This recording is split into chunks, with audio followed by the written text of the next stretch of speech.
السلام علیکم ورحمۃ اللہ وبرکاتہ۔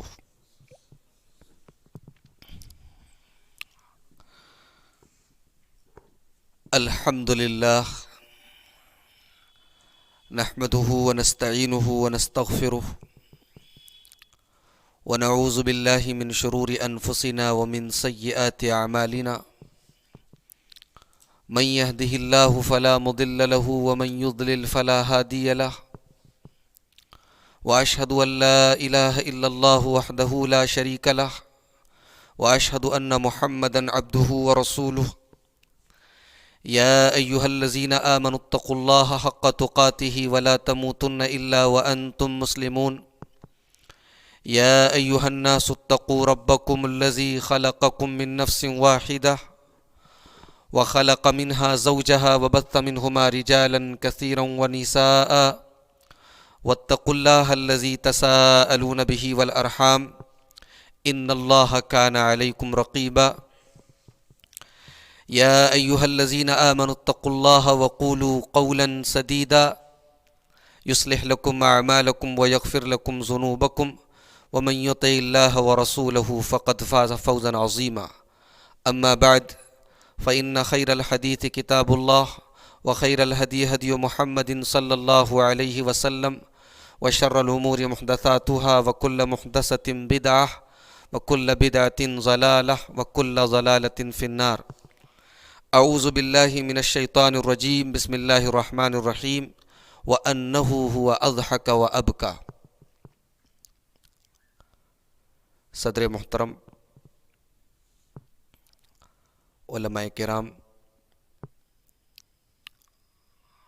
محترم بزرگوں، نوجوان بھائیوں، اس تاریخی جگہ پر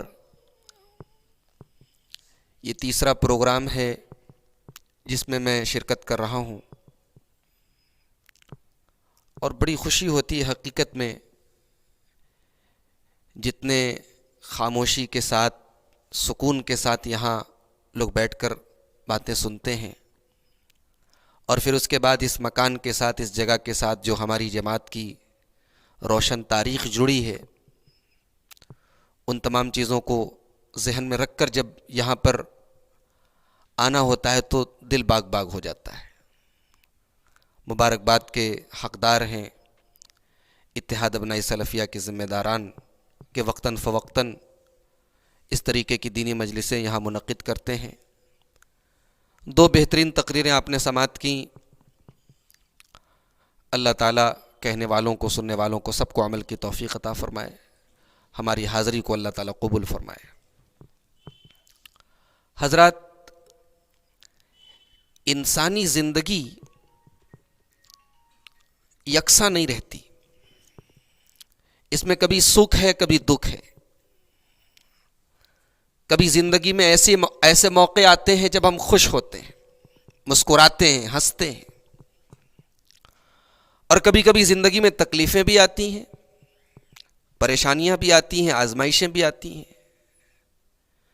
اور انسان کو اللہ تعالیٰ نے ایسا بنایا ہے کہ خوشی کے موقع پر وہ ہنستا ہے، مسکراتا ہے، اور تکلیف کے ٹائم، مصیبت کے ٹائم انسان روتا ہے۔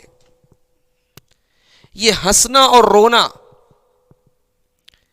یہ بھی اللہ تبارک و تعالیٰ ہی کی طرف سے ہے۔ میں نے خطبہ مسنونہ کے بعد ایک آیت پڑھی ہے سورہ نجم کی، اللہ فرماتا ہے وَأَنَّهُ هُوَ أَضْحَكَ وَأَبْكَى، ہنسانے والا بھی اللہ، رلانے والا بھی اللہ۔ زندگی میں ہنسنے کے موقع بھی اسی کی طرف سے آتے ہیں، اور کبھی غم اور تکلیف آتی ہے تو وہ بھی اللہ ہی کی طرف سے ہوتا ہے۔ انسان جو روتا ہے، یہ جو رونا ہے، یہ 10 طرح کا ہوتا ہے۔ علامہ ابن قیم نے اپنی کتاب زاد المعاد میں لکھا ہے کہ رونا 10 طرح کا ہوتا ہے۔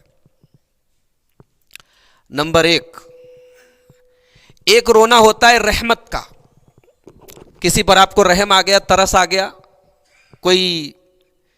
کسی کا ایکسیڈنٹ آپ نے دیکھ لیا، دیکھ کر کے آپ اپنے جذبات پر کنٹرول نہیں کر پائے، رونے لگے۔ کوئی جانور تڑپ تڑپ کے مر رہا تھا، آپ کو دیکھ کر آنسو آ گئے، رحمت کا رونا۔ دوسرا رونا ہے خوف کا رونا، پتہ نہیں کیا ہوگا، مستقبل کے بارے میں، فیوچر کے بارے میں، کسی آنے والے خطرے کے بارے میں سوچ کر کے، ڈر کر کے رونا۔ تیسرا ہے محبت کا رونا، بیٹا باہر جا رہا ہے، ماں رو رہی ہے، شوہر باہر جا رہا ہے، پردیس جا رہا ہے، بیوی رو رہی ہے، محبت کا رونا ہے۔ نمبر 4 خوشی کا رونا، بیٹا ترقی کر گیا، ماں رو رہی ہے، یہ خوشی کے آنسو ہیں۔ اور علامہ ابن قیم کہتے ہیں کہ جو خوشی کے آنسو ہوتے ہیں وہ ٹھنڈے ہوتے ہیں، تکلیف کے آنسو جو ہوتے ہیں وہ گرم ہوتے ہیں۔ یہ فرق ہے خوشی اور غم کے رونے میں۔ خوشی کے رونے کی ایک مثال حضرت ابوبکر صدیق رضی اللہ تعالیٰ عنہ، جب ہجرت کا سفر پیش آیا اللہ کے نبی صلی اللہ علیہ وسلم کے اوپر، تو آپ کو جب اللہ نے اجازت دی ہجرت کرنے کی، اور آپ دوپہر کے ٹائم حضرت ابوبکر صدیق کے گھر پہنچے، تو حضرت ابوبکر صدیق کو جب آپ نے یہ بتایا کہ اللہ کی طرف سے اجازت مل گئی ہے جانے کی، تو حضرت ابوبکر کا پہلا سوال تھا کہ کیا مجھے آپ کی کمپنی ملے گی، آپ کی صحبت ملے گی، میں بھی ساتھ میں جاؤں گا؟ اللہ کے نبی نے فرمایا کہ ہاں، تم بھی میرے ساتھ جاؤ گے۔ حضرت ابوبکر زار و قطار رونے لگے۔ اما عائشہ کہتی ہیں کہ زندگی میں پہلی بار میں نے اپنے باپ کو خوشی سے روتے ہوئے دیکھا تھا۔ نبی کے ساتھ ہجرت کا سفر کرنے کی سعادت بہت بڑی بات ہے، اور یہ سعادت، یہ مقام، یہ مرتبہ اگر کسی کو ملا ہے تو سیدنا ابوبکر صدیق رضی اللہ تعالیٰ عنہ کو ملا ہے۔ تو یہ ہوتا ہے خوشی کے آنسو۔ نمبر 6، کسی تکلیف اور درد کو برداشت نہ کر پانے پر گھبرا کر کے رونا۔ کہیں چوٹ لگ گئی، اب آدمی تکلیف سے دوہرا ہو رہا ہے، پریشان ہے، تو اس تکلیف کو برداشت نہ کرنے پر بھی کبھی کبھی آدمی کو آنسو آ جاتا ہے، رونے لگتا ہے۔ نمبر 7، بڑھاپے کا رونا۔ انسان جب بہت بوڑھا ہو جاتا ہے، بہت کمزور ہو جاتا ہے، اس کا جسم جواب دے جاتا ہے، اٹھتا ہے اٹھنے میں تکلیف، بیٹھتا ہے بیٹھنے میں تکلیف، کھاتا ہے کھانے میں تکلیف، تو وہ کبھی کبھی تنہائی میں روتا ہے۔ یہ کمزوری کا رونا ہے، یہ بڑھاپے کا رونا ہے۔ نمبر 8، نفاق کا رونا، جھوٹ موٹ کا رونا، دکھانے کے لیے رونا، کوئی تکلیف نہیں، کوئی غم نہیں ہے، لیکن یہ شو کرنا ہے کہ ہم رو رہے ہیں۔ جیسے یوسف علیہ السلام کے بھائی آئے تھے اپنے باپ کے پاس، یوسف کو کنویں میں ڈال کے پہنچے، قرآن کہتا وَجَاءُوا أَبَاهُمْ عِشَاءً يَبْكُونَ، روتے ہوئے پہنچے، کہنے لگے ابا جان وہ تو یوسف کو بھیڑیا کھا گیا۔ تو یہ نفاق کا رونا تھا، یہ رونے کا ناٹک تھا۔ نمبر 9، کرائے کا رونا۔ عرب میں کوئی مر جاتا تھا تو لوگ کرائے پر رونے والوں کو بھی بلاتے تھے، دور جاہلیت میں وہ پیسہ لیتے تو روتے تھے۔ نمبر 10، کسی کو روتا ہوا دیکھ کر کے رونے لگنا۔ ایسا بھی ہوتا ہے کبھی کبھی، کہیں ہم گئے کسی کے جنازے میں گئے، ہمارا کوئی رشتہ دار ہے، اب ظاہر سی بات ہے رشتہ دار ہے، ہمیں افسوس ہے، لیکن اتنا افسوس نہیں، اتنا غم نہیں کہ ہم رونے لگے، لیکن اب اس کے بیٹے رو رہے ہیں، بیٹیاں رو رہی ہیں، گھر والے رو رہے ہیں، تو ان کو دیکھ کر، اس ایموشنل سچویشن کو دیکھ کر کبھی کبھی ہم کو بھی آنسو آ جاتے ہیں۔ یہ ہے رونے کی 10 قسمیں۔ شریعت میں کون سا رونا اللہ کو پسند ہے، کون سا رونا قرآن اور حدیث میں مطلوب ہے؟ وہ ہے اللہ کے خوف سے رونا، اللہ کے ڈر سے رونا۔ انسان کی آنکھوں میں اللہ کے خوف سے آنسو نکلے، اس سے بڑی کوئی چیز نہیں ہے۔ یہ آنسو انمول ہے۔ اللہ تعالیٰ سورہ مریم کے اندر اپنے نبیوں کا تذکرہ کرتے ہوئے کہتا ہے اذا تتلی علیہم آیات الرحمن خروا سجدا وبکیا، یہ میرے انبیاء ہیں، یہ میرے رسول ہیں، یہ میرے پیغمبر ہیں، جب ان کے اوپر ہماری آیتیں پڑھی جاتی ہیں، جب قرآن پڑھا جاتا ہے، جب اللہ کی آیتیں تلاوت کی جاتی ہیں، خروا سجدا و بکیا، تو یہ رونے لگتے ہیں، یہ اللہ کی بارگاہ میں سجدے میں گر جاتے ہیں۔ آج ہمارے آنسوؤں کے سوتے خشک ہو گئے، دنیا کی لذتوں میں ہم اتنے منہمک ہیں، ہماری زندگی میں ایسا کوئی لمحہ آتا ہی نہیں ہے جب ہماری ان آنکھوں میں کبھی اپنے گناہوں کو ہم یاد کر کے اللہ کی بارگاہ میں روتے ہوں۔ اللہ کے پیارے نبی صلی اللہ علیہ وسلم فرماتے ہیں، سبعۃ یظلھم اللہ فی ظلہ یوم لا ظل الا ظلہ، قیامت کے دن اللہ تعالی 7 خوش نصیب بندوں کو اپنے عرش کا سایہ دے گا جب کوئی اور سایہ نہیں ہوگا۔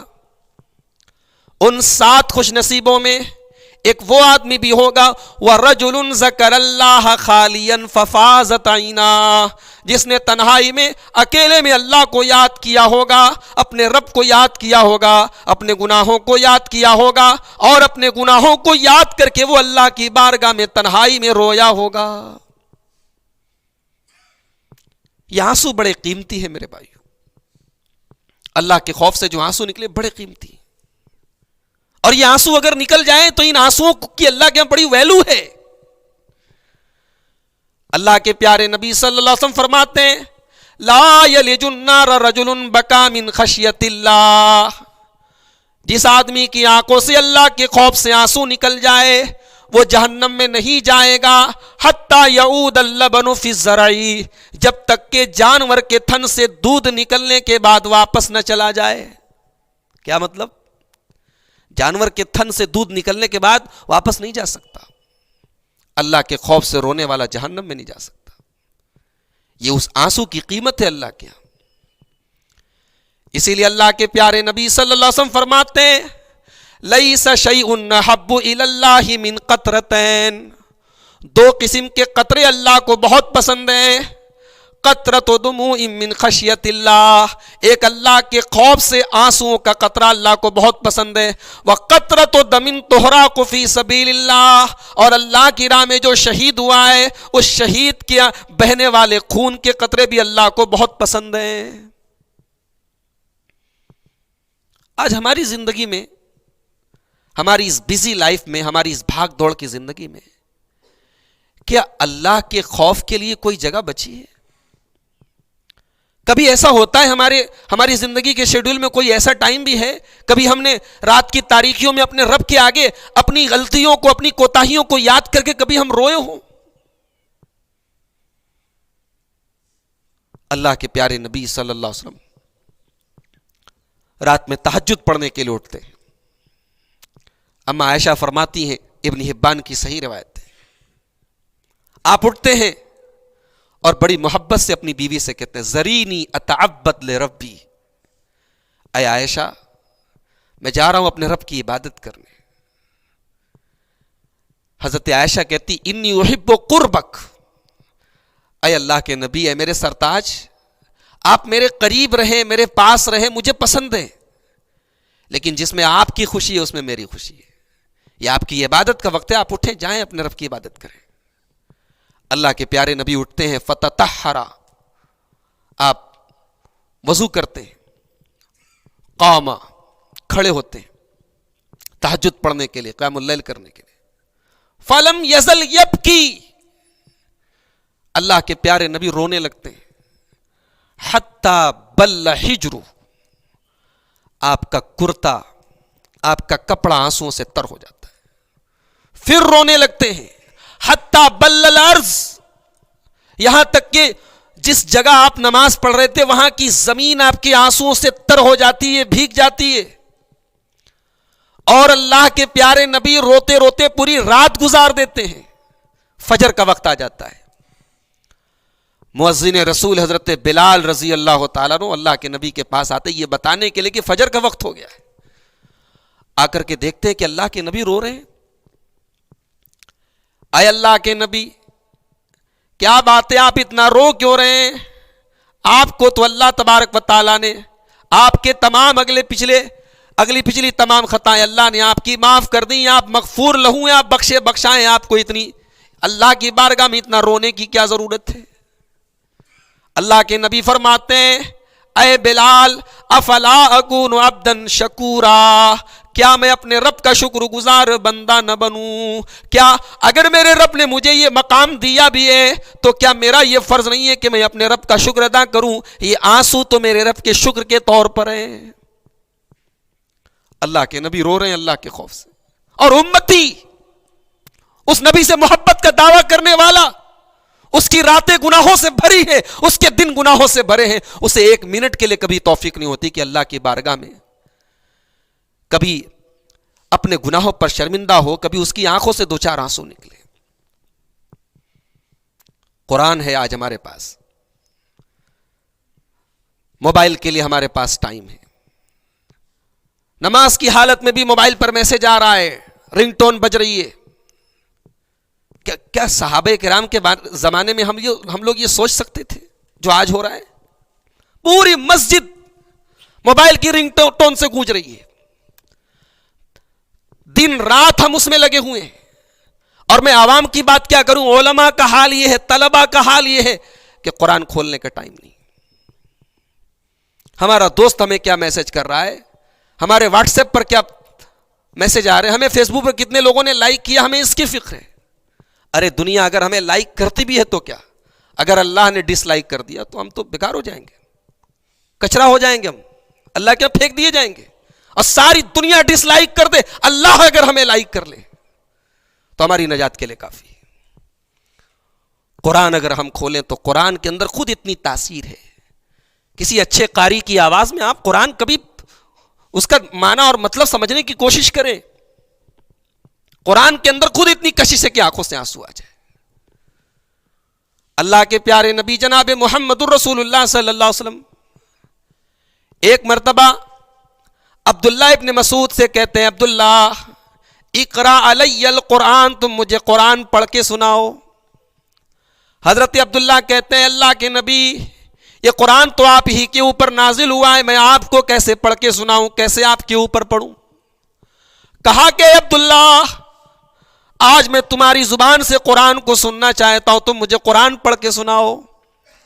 بخاری کے الفاظ ہیں، حضرت عبداللہ ابن مسعود رضی اللہ تعالیٰ عنہ قرآن پڑھنے لگتے ہیں، سورہ نساء کی تلاوت کرنے لگتے ہیں۔ اللہ کے پیارے نبی غور سے سن رہے ہیں، سنتے سنتے حضرت عبداللہ ابن مسعود رضی اللہ تعالیٰ عنہ جب سورہ نساء کی آیت نمبر 41 پر پہنچتے ہیں، جب 41 پر پہنچتے ہیں، جب اس آیت پر پہنچتے ہیں فَكَيْفَ إِذَا جِئْنَا مِن كُلِّ أُمَّةٍ بِشَهِيدٍ وَجِئْنَا بِكَ عَلَىٰ هَٰؤُلَاءِ شَهِيدًا۔ اے میرے نبی قیامت کا دن بھی کیا دن ہوگا جب ہم تمام نبیوں کو ان کی امت کے اوپر گواہ بنائیں گے، ان کی قوم کے اوپر گواہ بنائیں گے، اور اے میرے نبی آپ کو ہم تمام نبیوں کے اوپر، تمام رسولوں کے اوپر گواہ بنائیں گے، آپ سب کے بارے میں گواہی دیں گے، سارے نبیوں کے بارے میں گواہی دیں گے۔ حضرت عبداللہ کہتے ہیں جب میں اس آیت پر پہنچا تو اللہ کے نبی صلی اللہ علیہ وسلم نے کہا کہ بس کرو، بس کرو عبداللہ، بس کرو۔ حضرت عبداللہ کہتے ہیں میں نے نظر گھما کے دیکھا فَإِذَا عَيْنَاهُ تَذْرِفَانِ، اللہ کے پیارے نبی کی دونوں آنکھوں سے آنسو بہ رہے تھے، آپ رو رہے تھے۔ قیامت کے دن کا منظر، قیامت کے دن کی سختی اللہ کے نبی نے تصور کیا اس کا اور رونے لگے۔ یہاں گھنٹوں تقریریں ہوتی ہیں، جمعہ کے خطبات ہوتے ہیں، بڑے بڑے پروگرامز ہوتے ہیں، کبھی ہمارے دل میں تو اللہ کا وہ خوف نہیں پیدا ہوتا۔ سنگ دل ہو چکے، ہم سخت دل ہو چکے، دل کے اندر وہ خوف الہی کے کھانے کلوز ہو چکے، ہمارے اندر وہ رقت اور رحمت جو دل میں ہونی چاہیے اس پتھر دل کے اندر وہ ختم ہو چکی ہے۔ ورنہ یہ قرآن تو وہ کلام ہے کہ اللہ نے پہاڑ کا نام لیا ہے، کہہ رہے یہ گوشت پوست کا بنا ہوا دل کیا حیثیت رکھتا ہے، ہم اس قرآن کو پہاڑ پر بھی اتارتے تو پہاڑ چور چور ہو جاتا۔ لو انزلنا هذا القرآن على جبل لرأيته خاشعا متصدعا من خشية الله، اس قرآن کو ہم نے پہاڑ پر بھی اتارا ہوتا تو اللہ کے خوف سے چور چور ہو جاتا۔ وہ قرآن ہمارے نبی سنے، ہمارے نبی پڑھے تو رونے لگے۔ وہ قرآن آج وہی قرآن ہمارے سامنے پڑھا جا رہا ہے، جو ہمارے کانوں پر جو نہیں رینگتی۔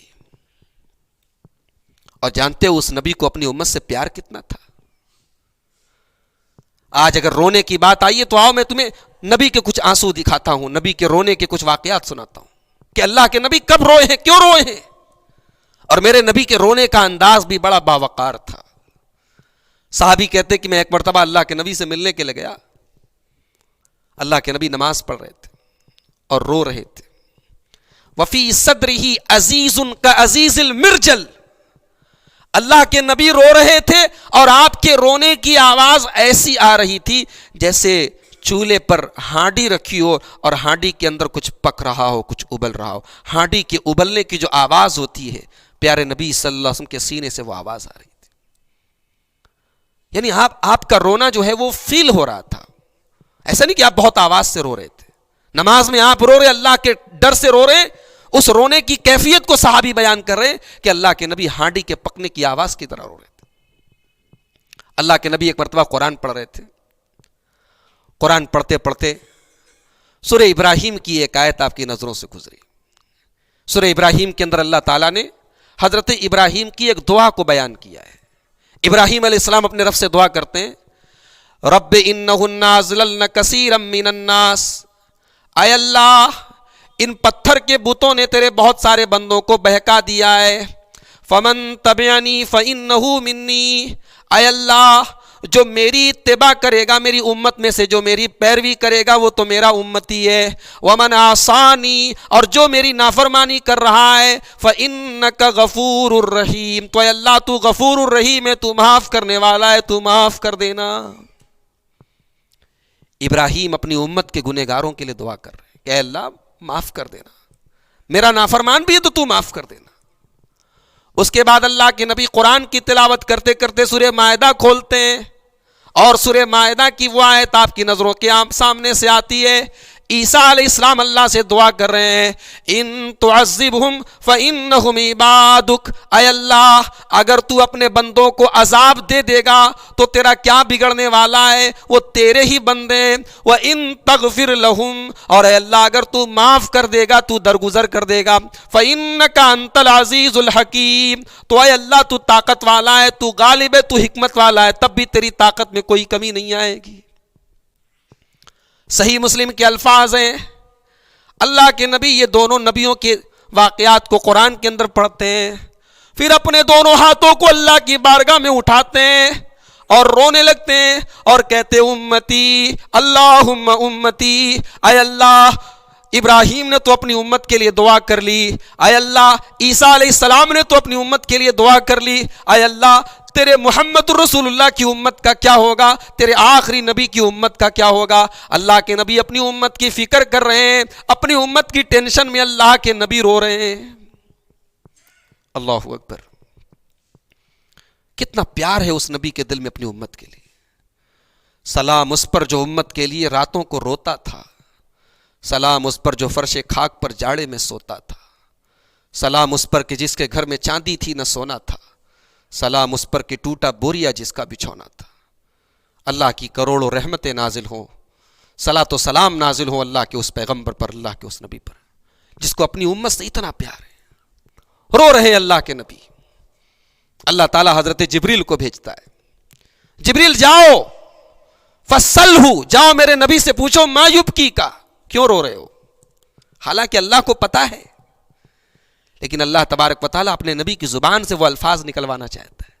کیا بات ہے, کیوں رو رہے ہیں آپ. اللہ کے نبی کہتے ہیں جبریل میں اپنی امت کے لیے رو رہا ہوں کہ کل قیامت کے دن میری امت کا کیا ہوگا. حضرت جبریل علیہ السلام اللہ کا پیغام لا کر کے سناتے ہیں محمد الرسول اللہ انا سنردیک فی امتک ولا نسوءک, آپ پریشان نہ ہو, آپ ٹینشن مت لیجئے, اللہ تعالیٰ وعدہ کرتا ہے کہ آپ کی امت کے بارے میں آپ کو خوش کر دیا جائے گا, راضی کر دیا جائے گا. یہ ہمارے نبی کا حال ہے. ہمارے نبی کے اوپر بھی بڑی تکلیفیں آئی ہیں. 3 بیٹیوں کا جنازہ آپ نے خود اپنے ہاتھوں سے اٹھایا ہے. کہتے ہیں بچوں کا جنازہ والدین کے لیے اولاد کا جنازہ بڑا بھاری ہوتا ہے. میرے نبی نے اپنی 3 بیٹیوں کے جنازے اٹھائے ہیں. ٹریجڈی, تکلیف, غم اور صدمے کا کون سا ایسا شعبہ ہے جو ہمارے نبی کے اوپر نہیں گزرا ہے.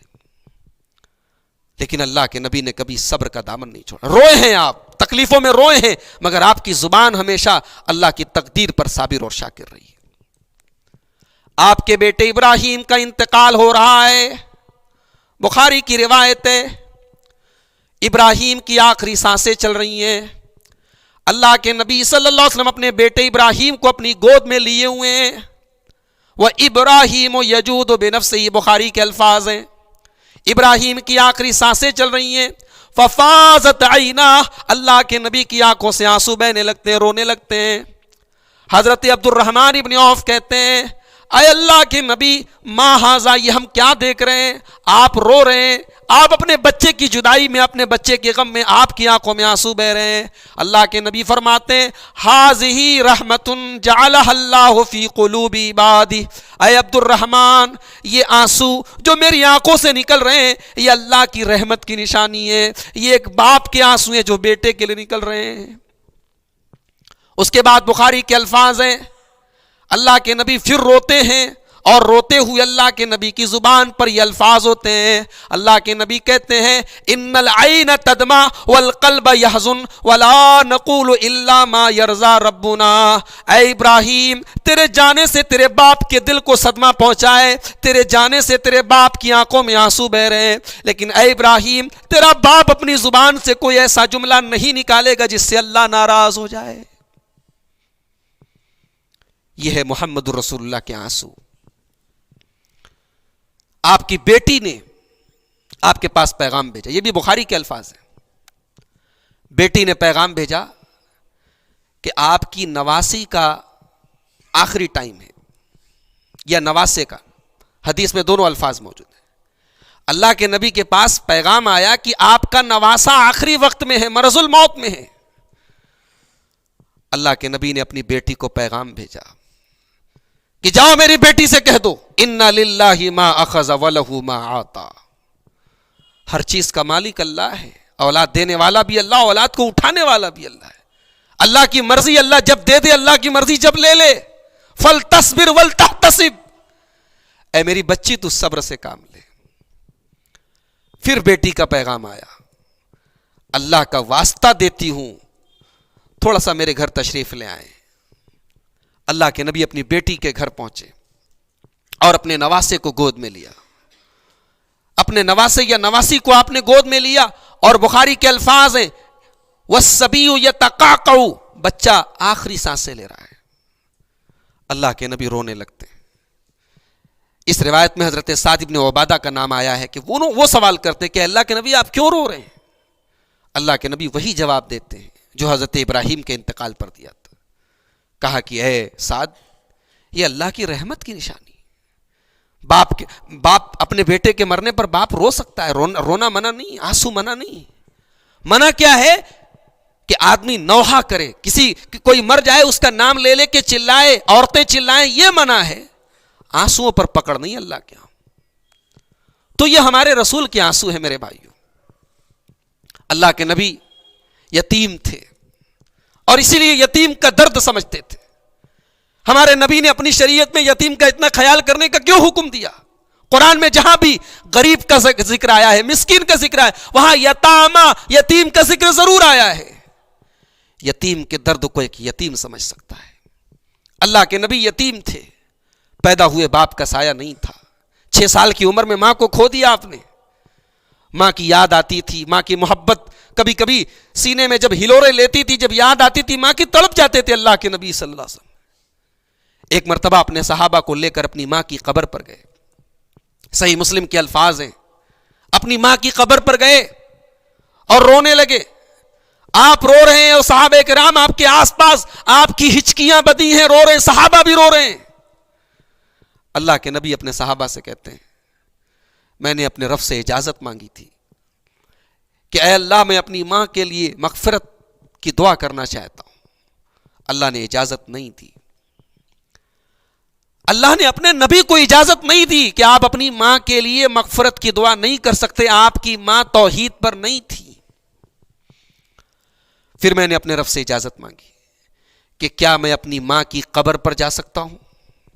اللہ نے اجازت. موت یاد آتی, اس حدیث کو سامنے رکھ کر علماء نے کہا ہے کہ آدمی اپنے ماں باپ کی قبر پر خاص طور سے بھی جا سکتا ہے. عام قبرستان میں تو جا کے دعا کرنا ثابت ہے ہی, خاص طور سے اپنے ماں باپ کی قبر پہ بھی جا سکتا ہے, مگر اس کے لیے کوئی دن یا ٹائم فکس نہیں کرنا چاہیے کہ عید کے دن جائیں گے, بقرعید کے دن جائیں گے, جمعہ کے دن, کبھی بھی جا سکتا ہے. جا کر کے وہاں آدمی موت کو یاد کرے, اپنے والدین کے حق میں دعا کرے, کر سکتا ہے. یہ اللہ کے نبی صلی اللہ علیہ وسلم کے آنسو ہیں میرے بھائیو. غزوہ بدر کا منظر یاد کیجئے. اللہ کے نبی صلی اللہ علیہ وسلم غزوہ بدر کے میدان میں جب 313 کا مقابلہ 1000 سے ہے, اللہ کے نبی اللہ کی بارگاہ میں ہاتھ اٹھائے ہوئے. صحیح مسلم کے الفاظ ہیں, اللہ کے نبی کہتے ہیں اللہم ان تہلک ہذہ العصابہ لا تعبد فی الارض. اے اللہ, یہ مٹھی بھر جماعت اگر آج ہلاک ہو گئی, یہ 313 اگر مٹ گئے, تو اللہ پھر زمین پر کون تیرا نام لے گا, کون تیری توحید کی آواز اٹھائے گا. اللہ کے نبی دعا کر رہے ہیں, ہزاروں قطار رو رہے ہیں, آپ کی آنکھوں سے آنسو بہ رہے ہیں. حضرت ابو بکر صدیق رضی اللہ تعالیٰ عنہ آتے ہیں اور اپنے نبی کو روتا ہوا دیکھتے ہیں, پیچھے سے اپنے نبی کو گلے لگا لیتے ہیں, اپنے نبی کو چیمٹ جاتے ہیں اور کہتے ہیں کفاک مناشدتک ربک. اے اللہ کے نبی بس کیجئے, اللہ تعالیٰ آپ کو رائے گا, آپ کی دعاؤں کو رائے گا نہیں کرے گا, آپ کی دعائیں بیکار نہیں جائیں گی, آپ نے اپنے رب سے جو مانگا اللہ ضرور آپ کی مدد کرے گا. اور نبی نے جب وہ دعا کر کے فارغ ہوئے ہیں تو اللہ نے آسمان سے فرشتوں کو مدد کے لیے بھیجا ہے. تو میرے بھائیوں, یہ اللہ کے رسول صلی اللہ علیہ وسلم کے آنسو ہیں. یہ ہمیں کیا تعلیم دے رہے ہیں؟ یہ ہمیں یہ تعلیم دے رہے ہیں کہ ہم اپنے رب کو اگر منانا چاہتے, اپنے رب سے کچھ مانگنا چاہتے تو اپنے رب کے آگے روئیں. اللہ تعالیٰ اپنے روتے ہوئے بندے کی دعاؤں کو کبھی لوٹاتا نہیں ہے. آج ہماری زندگی میں اللہ کے خوف سے رونے کا تصور نکل گیا ہے.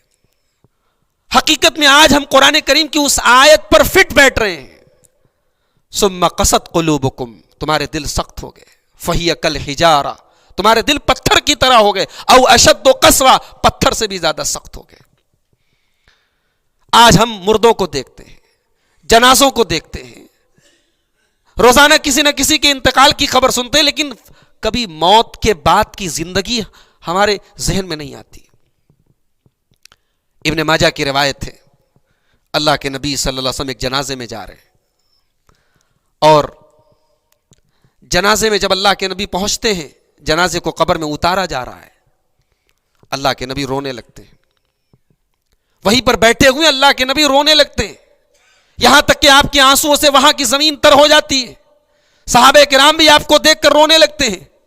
پھر اللہ کے نبی اپنے صحابہ سے کہتے ہیں لمثل ھذا فاعدوا یا اخوانی, اے میرے صحابہ اس کی تیاری کرو, یہاں تمہیں آنا ہے, اس قبر میں تم سب کو دفن ہونا ہے, اس کی تیاری کرو. میرے بھائیو, آج ہم کہاں جا رہے ہیں؟ آج ہماری زندگی دکھاوے کی زندگی بن گئی ہے. لوگ طواف کر رہے ہیں, سیلفی لے رہے ہیں. لوگ دعا کر رہے ہیں, دوسرے کو موبائل دے کے کہہ رہے میرا فوٹو لے لو. نقلی دعا, فرضی دعا. ہم کس کو خوش کر رہے ہیں, کس کو دکھا رہے ہیں؟ ہماری عبادتوں میں, ہماری نیکیوں میں آج ریاکاری آ گئی. پہلے کے لوگ غریبوں کی مدد کرتے تھے, کسی کو پتہ نہیں چلتا تھا. آج غریبوں کو کمبل دیا جا رہا ہے, فوٹو کھینچا جا رہا ہے, اس کو فیس بک پہ ڈالا جا رہا ہے, اس کو سوشل میڈیا میں ڈالا جا رہا ہے. اللہ کے نبی کے نواسے حضرت حسین رضی اللہ تعالیٰ عنہ کے ایک بیٹے تھے, علی ابن حسین, جن کو زین العابدین کہا جاتا ہے. جب ان کا انتقال ہوا, ان کو جب نہلانے لگے, غسل دینے لگے, تو ان کی پیٹھ پر ڈھیر سارے نشان تھے. جب وہ نشان ان کی پیٹھ پر ملے, تب ایک پہلی حل ہوئی. پہلی کیا تھی کہ مدینہ کے 60-70 گھروں میں مہینے کی پہلی تاریخ کو اللہ کا کوئی بندہ رات کو جاتا تھا اور مہینے بھر کا راشن, مہینے بھر کا خرچہ ان کے گھروں میں لے جا کے رکھ دیتا تھا. مدینہ کے 60-70 گھروں میں کھانا پہنچ جاتا تھا, پورے مہینے کا اناج پہنچ جاتا تھا, اور ان گھر کے رہنے والوں کو پتا بھی نہیں, ان غریبوں کو پتا بھی نہیں کہ کون ہمارے دروازے پہ لا کے رکھ دے رہا ہے. جب حضرت علی ابن حسین کو نہلایا گیا، ان کی پیٹھ پر جب وہ بوروں کے نشان پائے گئے تو بات سمجھ میں آئی کہ یہ علی ابن حسین تھے، یہ نبی کے نواسے کے بیٹے تھے، یہ نبی کے اہل بیت میں سے ایک فرد تھے جو ان 60-70 غریبوں کے گھر میں کھانا پہنچاتے تھے۔ یہ ہمارے اسلاف کا حال تھا، ایک ہمارا حال ہے ہماری نیکیوں کے اندر۔ من سمع سمع اللہ بہ، اللہ کے نبی فرماتے ہیں جو لوگوں کو سنانے کے لیے، جو لوگوں کو دکھانے کے لیے کوئی کام کرے گا، اللہ تبارک و تعالیٰ بھی قیامت کے دن اس کو ایک مذاق بنا دے گا، اس کو دکھا دے گا، اس کو سنا دے گا۔ حضرت ابو ہریرہ رضی اللہ تعالیٰ عنہ، ان کے جب انتقال کا ٹائم آتا ہے تو رونے لگتے ہیں۔ کسی نے پوچھا ابو ہریرہ آپ اللہ کے نبی کے صحابی ہیں، نبی آپ سے محبت کرتے تھے، آپ کیوں رو رہے ہیں؟ کہا کہ اے لوگوں، میں اس لیے نہیں رو رہا ہوں کہ دنیا سے جا رہا ہوں، دنیا کے چھوڑنے کا غم نہیں ہے، ولیکن اب کی علی بعد سفری و قلت زادی، کہتے ہیں کہ سفر اتنا لمبا ہے اور سامان کچھ نہیں، سفر اتنا طویل ہے اور ابو ہریرہ کے پاس پونجی کچھ نہیں ہے، اس سفر کے اندر، اس سفر کا کوئی زیادہ راہ نہیں ہے، کوئی توشہ نہیں ہے۔ یہ ابو ہریرہ کہہ رہے ہیں۔ ہماری اور آپ کی کیا اوقات ہے، ہماری اور آپ کی کیا حیثیت ہے؟ یہ اللہ کے متقی اور نیک بندوں کا حال ہے، ہمارا کیا حال ہے؟ یہ عثمان غنی ہے، یہ اللہ کے نبی کے وہ صحابی ہیں جن کے بارے میں اللہ کے نبی نے غزوہ تبوک کے موقع پر کہا تھا ما ضر عثمان ما عمل بعد اليوم قط، عثمان کو اس کا کوئی کام اس کو نقصان نہیں پہنچا سکتا ہے۔ عثمان غنی کے بارے میں حدیث کی کتابیں ہمیں بتاتی ہیں کہ عثمان غنی قبرستان سے گزرتے تھے، کسی قبر کو دیکھتے تو رونے لگتے تھے۔ پوچھا جاتا عثمان کیوں رو رہے ہیں؟ جنت کی بات آتی ہے نہیں روتے ہیں، جہنم کی بات آتی ہے نہیں روتے ہیں، قبرستان کے پاس سے گزرتے ہیں، قبر کو دیکھتے رونے لگتے ہیں۔ کہتے ہیں میں نے اپنے پیارے نبی صلی اللہ علیہ وسلم کو فرماتے ہوئے سنا ہے ان القبر اول منزل من منازل الاخرہ، یہ قبر آخرت کی پہلی سیڑھی ہے، جس نے اس کو پار کر لیا اس کے لیے آگے کی منزلیں آسان ہیں۔ میرے بھائیوں، آج قبر دیکھ کر کے بھی ہمیں قبر یاد نہیں آتی، موت کو دیکھ کر کے بھی موت یاد نہیں آتی، اور ہم بڑے جینیس بھی ہیں، بڑے ہوشیار بھی ہیں، کاروبار کے معاملے میں، دنیا کے معاملے میں بڑے ہوشیار ہیں۔ ہم ہوشیار نہیں، ہم بیوقوف ہیں، ہم بیوقوف ہیں۔ ہماری مثال اس آدمی کی طرح ہے جو مارکیٹ میں برف بیچ رہا ہے اور اس کے پاس کوئی کسٹمر نہیں ہے، برف بیچ رہا ہے، کوئی کسٹمر نہیں ہے، اور اس کے برف پر گزرنے والا ایک ایک منٹ اس کی پونجی کو گھٹا رہا ہے، ایک ایک منٹ گزر رہا ہے اور وہ روتا چلا جا رہا ہے کہ میری پونجی تو ختم ہو رہی، میرا برف گل رہا ہے۔ ہماری زندگی بھی اس برف کی طرح گل رہی ہے، ہماری زندگی کا ایک ایک منٹ جو جا رہا ہے میرے بھائیو وہ لوٹ کے آنے والا نہیں ہے۔ اللہ تعالیٰ قرآن کریم میں جہنمیوں کا تذکرہ کرتے ہوئے کہتا ہے جب جہنمی جہنم میں جائیں گے وَهُمْ يَسْتَرِقُونَ فِيهَا، جہنمی جہنم میں چلائیں گے، چیخیں گے، کیا کہیں گے؟ ربنا اخرجنا منہا نعمل صالحا، اے اللہ تو ہمیں جہنم سے ایک بار نکال دے، ہم وعدہ کرتے کہ ہم نیک عمل کریں گے، غیر الذی کننا نعمل، اے اللہ جو دنیا میں ہم عمل کیا کرتے تھے وہ عمل نہیں کریں گے، ہم وعدہ کرتے ہیں ہم تبدیل ہو جائیں گے، ہم چینج ہو جائیں گے، ہم نیک عمل کریں گے۔ اللہ فرمائے گا اولم نعمرکم ما یتذکر فیہ من تذکر، میرے بندو کیا میں نے تم کو زندگی نہیں دی؟ کیا 60 سال کی، 40 سال کی، 50 سال کی زندگی نہیں دی؟ عمل کرنے کے لیے اتنی زندگی کافی ہے۔ زندگی کا ایک منٹ لوٹ کے آنے والا نہیں ہے، زندگی کی سب سے قیمتی چیز ہمارا وقت ہے۔ آج وہ ہمارا وقت کہاں جا رہا ہے میرے بھائیو؟ آج موبائل اور سوشل میڈیا سے ہم لوگ جو اتنا گھرے ہوئے ہیں، ہماری عبادتوں میں، ہماری نیکیوں میں آج گھس چکی ہیں یہ چیزیں۔ حالات یہ ہے کہ بیوی کے لیے شوہر کے پاس ٹائم نہیں، اولاد کے لیے ماں باپ کے پاس ٹائم نہیں ہے۔ باپ گھر میں آتا ہے موبائل میں لگا ہوا ہے، بیٹا کہاں جا رہا ہے، بیٹی کہاں جا رہی ہے، باپ کو کوئی فکر نہیں۔ بیٹی کے پاس اپنا موبائل ہے، بیٹے کے پاس اپنا موبائل ہے، باپ کے پاس اپنا موبائل ہے، سب اپنی اپنی دنیا میں مگن ہے۔ کسی کو احساس نہیں کہ میں کسی کا گارجین بھی ہوں، کسی کا سرپرست بھی ہوں، کسی کی ذمہ داری میرے اوپر ہے۔ اللہ کے پیارے نبی فرماتے ہیں ان لزوجک علیک حقا، بیوی کا آپ کے اوپر حق ہے، وَإِنَّ لِجَسَدِكَ عَلَيْكَ حَقًّا، آپ کی باڈی کا آپ کے اوپر حق ہے، وَإِنَّ لِعَيْنِكَ عَلَيْكَ حَقًّا، آپ کی آنکھوں کا آپ کے اوپر حق ہے۔ سب کو سب کا حق دیجیے. اور ان آنکھوں کا صحیح استعمال یہ ہے کہ یہ آنکھیں اللہ کے خوف سے ان آنکھوں سے آنسو نکلے. کبھی تنہائی میں رات میں بستر پہ سونے کے پہلے سوچیے, اپنے ماضی کو یاد کیجیے, اپنی تنہائیوں کو یاد کیجیے. سب سے خطرناک گناہ تنہائی کے گناہ ہے. انسان پبلک کے سامنے تو بہت اچھا بن سکتا ہے, اچھا کپڑا پہن لیا, اچھا حلیہ بنا لیا, لیکن اصل امتحان ہوتا ہے تنہائی کا. ایک حدیث سنا کے بات ختم کرنا چاہوں گا. تنہائی کے گناہ کتنے خطرناک ہوتے ہیں. امام ابن ماجہ رحمۃ اللہ علیہ کتاب الزہد کے اندر یہ حدیث لائے. حدیث کے راوی حضرت ثوبان رضی اللہ تعالیٰ عنہ ہیں, بڑے مشہور صحابی ہیں. حضرت ثوبان کہتے ہیں کہ اللہ کے نبی صلی اللہ علیہ وسلم نے فرمایا, لَأَعْلَمَنَّ أَقْوَامًا مِّنْ أُمَّتِي يَأْتُونَ يَوْمَ الْقِيَامَةِ, میری امت کے کچھ لوگ ایسے ہیں جو قیامت کے دن آئیں گے, بِحَسَنَاتٍ أَمْثَالِ جِبَالِ تِہَامَہ, جو تہامہ پہاڑ کے برابر نیکیاں لے کر آئیں گے. تہامہ کے پہاڑوں کے برابر نیکیاں لے کر, روزہ لے کر, زکوٰۃ لے کر, حج لے کر, عمرہ لے کر آئیں گے. فَيَجْعَلُهَا اللَّهُ عَزَّ وَجَلَّ هَبَاءً مَنْثُورًا, اللہ تبارک و تعالیٰ ان کی تمام نیکیوں کو برباد کر دے گا, ختم کر دے گا, اڑا دے گا. حضرت ثوبان کہتے ہیں کہ جب اللہ کے نبی نے اتنی ڈینجرس بات کہی, اتنی خطرناک بات کہی کہ پہاڑوں کے برابر لوگ نیکیاں لے کر آئیں گے لیکن ساری نیکیاں برباد ہو جائیں گی, تو میں نے فوراً سوال کیا, اے اللہ کے نبی صفہم لنا وجلہم لنا, اے اللہ کے نبی کھول کر بیان کر دیجئے وہ کون لوگ ہوں گے, ان لا نکون منہم, کہیں ایسا نہ ہو کہ ہم ان میں سے ہو جائیں. اللہ اکبر. صحابہ کرام کی مینٹیلٹی دیکھیے, ان کے سوچنے کا انداز دیکھیے. اللہ کے رسول بات کر رہے ہیں نیکیوں کے برباد ہونے کی, صحابہ کرام سوچ رہے کہیں ہم نہ ہو جائیں.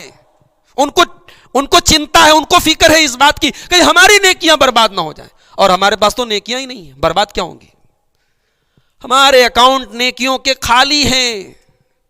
ہماری مثال اس آدمی کی طرح ہے جو مارکیٹ میں مال بیچنے گیا ہے, اس کی پیٹی میں کوئی مال نہیں ہے, اس کے پاس اس کا پیکٹ خالی ہے. نیکی برباد نہ ہو اس کی فکر وہ کرے گا جو نیکی کرے گا. یہاں تو نیکیوں کا پورا اکاؤنٹ ہی کلوز ہے. حضرت ثوبان کہتے ہیں اللہ کے نبی آپ کھول کے بتائیے وہ کون لوگ ہوں گے.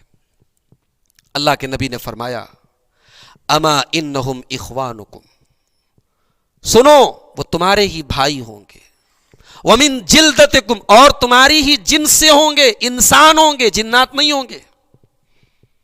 وَيَأْخُذُونَ مِنَ اللَّيْلِ كَمَا تَأْخُذُونَ, اور تمہاری طرح رات میں وہ بھی عبادت کریں گے جیسے تم کرتے ہو.